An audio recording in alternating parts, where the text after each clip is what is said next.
What's going on, Aces? Welcome back to the channel. I hope that all of you are staying warm on this chilly Monday. So, Married to Medicine episode 3 played last night. The episode is titled Pamper Party Crasher, so I'll be recapping that.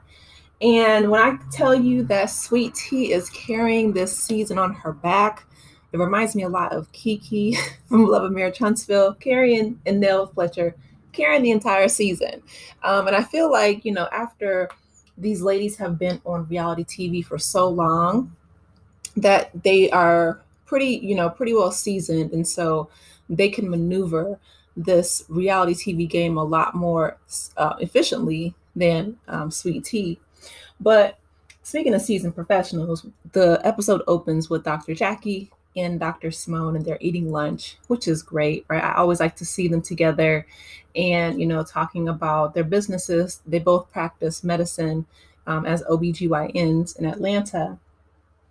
But as they're having lunch outside of Dr. Jackie's practice, they're talking about Sweet Tea and how she is pretty much saying that she feels a lot like, overwhelmed, right? Because she is not handling the wedding planning very well since Dr. Greg is not helping out. And both of them are prominent doctors. So Simone was like, okay, well, when I was her age, I had a toddler, I had a husband, I had, medical school, and then my practice. So I was extremely busy. And listen, we completely get that. Some people are just killing the game, overachievers.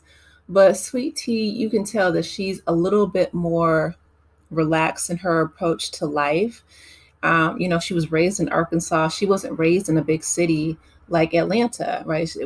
Cities are just more fast paced, and so people adapt to their environment.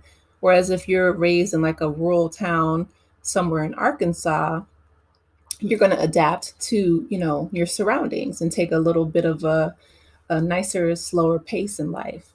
But I will say that, I do enjoy, they went inside after it started raining. And I do enjoy just the friendship and the banter between Dr. Jackie and Dr. Simone. And so enter the next scene, which which features Sweet Tea. And as soon as she gets there, she's meeting Dr. Heavenly. Dr. Heavenly, starts plying her with alcohol with shots of Patron, basically just trying to get her tipsy and get her, to spill all the tea, right? Dr. Heavenly is very, I don't want to say she's sinister, but she does not have good intentions for Sweet Tea, okay? And I saw this clip that's a sneak peek, and I will definitely make a separate video about that, where Sweet Tea does not allow Heavenly and Damon to come to her wedding. And I'm like, you know what? I'm proud of her for standing up for herself, because Dr. Heavenly is shady and she's always, dogging out whoever I guess she feels would be like either the new girl, the weak link. It's giving hazing, very much so, hazing the new girl, and I don't like that. So they're sitting there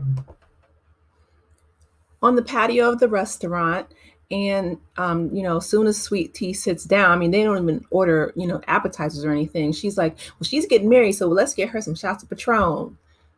Like they're celebratory, and they're not. So she immediately, starts asking her questions about the wedding and her relationship with Dr. G. And, Dr. G, she says, is very controlling. He's not helping out a lot. He's, complaining about the cost of the wedding. And, Heavenly asks her, well, is he telling you that he's paying all the bills? And Sweet Tea is like, yeah, like she feels like he's kind of throwing it in her face.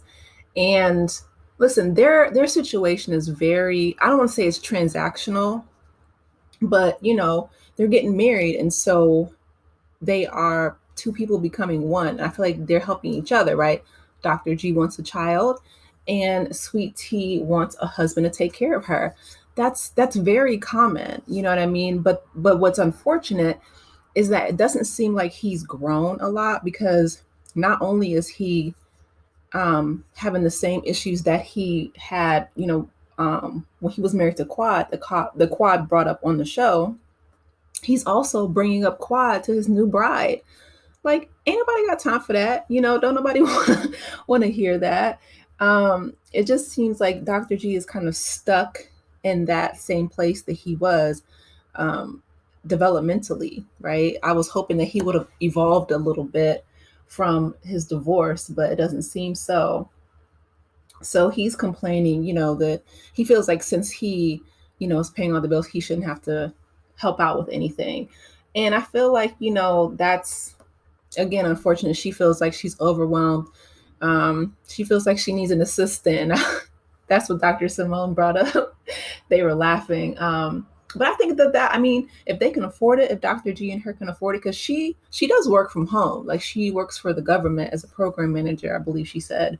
So it's not like she's not contributing anything financially. She's just not paying as much as Dr. G is, which is understandable. And I feel like he could help out, on the weekends, or give his input besides just, cake tasting, as we saw in the previous episode. But yeah, Dr. Heavenly is really messy. And one thing I will say, though, I agreed with her. She said, my mom always told me that you need to have your own. And I feel like that's very true. And even though she's a program manager, hopefully she gets a nice check from, being on Married to Medicine, because I feel like she's really a big part of not only her own storyline and Dr. G's storyline, but everyone surrounding her on the cast. She's literally carrying it on her back. And speaking of, well, before we get to the Pamper Party, I want to talk about their kids for a little bit. So Dr. Simone and Cecil, they go out with their two boys who are in college, Michael and Miles. And, I'm trying to remember the youngest one. I think it's Miles. And he is in community college. And he's supposed to transfer, after his credits. But he wants essentially to move back home after he graduates. And with this, economy, I get it. A lot of people have moved back home. However, Simone is like, you want to move back home? Are you sure? And he's like, well, if I don't move back home, then I want you to get me an apartment and pay for it. And Cecil, he's, kind of like advocating for that. Simone's like, no, that's not my life. So she looks at her son and she's like, you have a very entitled life. And he looks at her dead in the face and was like, thanks for entitling me. See, had that been me, I'd have been like, no, I can help you, but I'm not going to entitle you. Because what ends up happening is, if you entitle, someone, anyone, they will run over you. And so Simone and Cecil, I feel like, they should maybe perhaps hire like him a tutor, and then make him like do extra, like chores around the house or whatever the case may be, um, to to earn that money, not only for his tutor, but also for his apartment. Like, he would be helping me like power wash the house, paint, wash the cars. Like, no, it would be sweat equity. Like, he would have to earn something, because when you earn something, anything, right, it gives you a sense of accomplishment and fulfillment, as opposed to just wanting your parents to give you everything in a handout. That doesn't work. And then Dr. Heavenly and Damon's daughter, Allura, I feel like she has the opposite situation, where she wants to go to FAMU. She wants to leave the nest. She's getting ready to go to college. She wants to go to her mom's alma mater, FAMU, Florida A&M University. And Dr. Heavenly is very much a helicopter parent.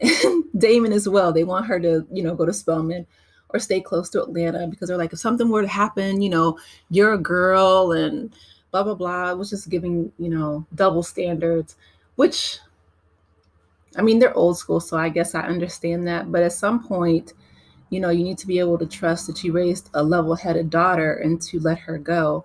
to, the school that she wants to go to.